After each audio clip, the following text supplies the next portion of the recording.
Hello, welcome to the European Open briefing for Monday, February the 6th. I'm Rafi Barajian, currency analyst at xm.com, and we're going to be looking at the latest developments in the currency markets today. So the US dollar is fairly subdued today, although it has moved higher a little bit from Friday's lows. We had the latest non-farm payrolls out of the US last Friday, where we had, although there were strong job gains, the average earnings was disappointing, and that led to market expectations that the Fed will likely not be in any rush to raise rates at the next meeting. In other news, the Australian dollar is under pressure today after retail sales numbers for December were much weaker than expected. And in commodities, crude oil prices are extending last week's gains, and this comes despite another increase in the US oil rig counts, and that's mainly on concerns that the US may impose fresh sanctions on Iranian crude exports.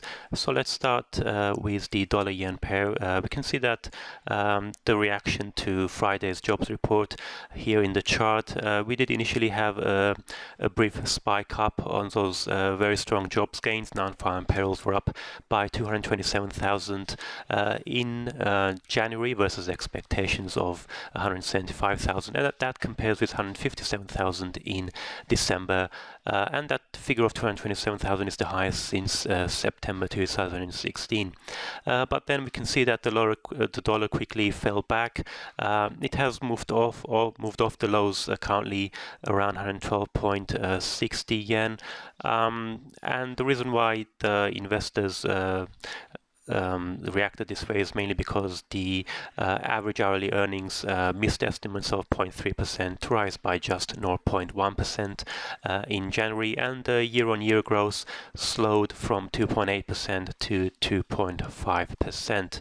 And also the unemployment rate ticked up a little bit from 4.7 to 4.8%, and this gives the view that there may still be some slack in the US labor market. So despite the overall solid labor market conditions, it pretty much reaffirms the Fed's view that there is still some slack in the labor market before the job gains start to create worrying levels of wage growth. So that pretty much leads markets to analysts to expect that the Fed will not be raising rates in March, and possibly the earliest the next rate rise will probably be in June. If you look at the dollar index also fell on Friday, although it is up a little bit this morning. It's still, though, not too significant, those gains. It's still overall, in the bigger picture, it's trading near 12-week lows. Of course, we've got those concerns about Trump's policies, such as the immigration ban, which has now been overturned by the US courts. We've got those protectionist trade views. Trump has already pulled out of some trade negotiations. And of course, those accusations by Trump and his advisors of currency manipulation by countries such as China, Japan, and Germany. But also the markets are expecting more details on those policies, such as tax cuts and infrastructure spending. So they've got that confirmation that we will see some form of fiscal boost in the US. So all of that is dampening the dollar this week as well. We did have some comments by two Fed policymakers, the San Francisco President Williams and Chicago Fed President Charles Evans. Williams said he kept open that fact that March meeting is live and that it is data dependent, although that did little to lift the dollar. Whereas Evans, he reinforced the view that we will likely see 2 or 3 rate hikes in 2017. If we move on to other currencies now, here we can see the Australian dollar is currently trading around 0.7650. It did start the day a little bit firmer. It's since moved back, and that's mainly after retail sales out of Australia showed that they fell 0.1% month on month in December.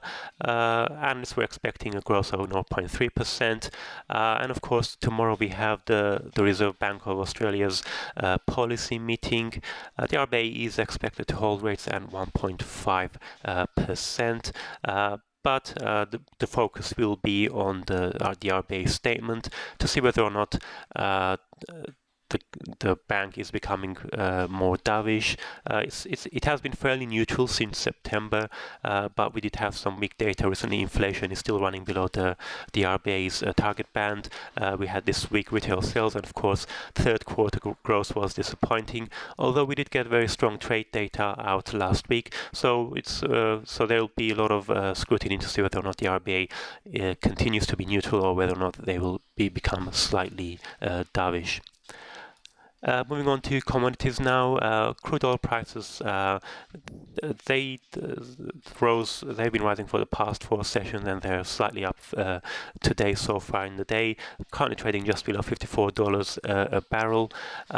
We did have another increase in the active oil rig count in the US.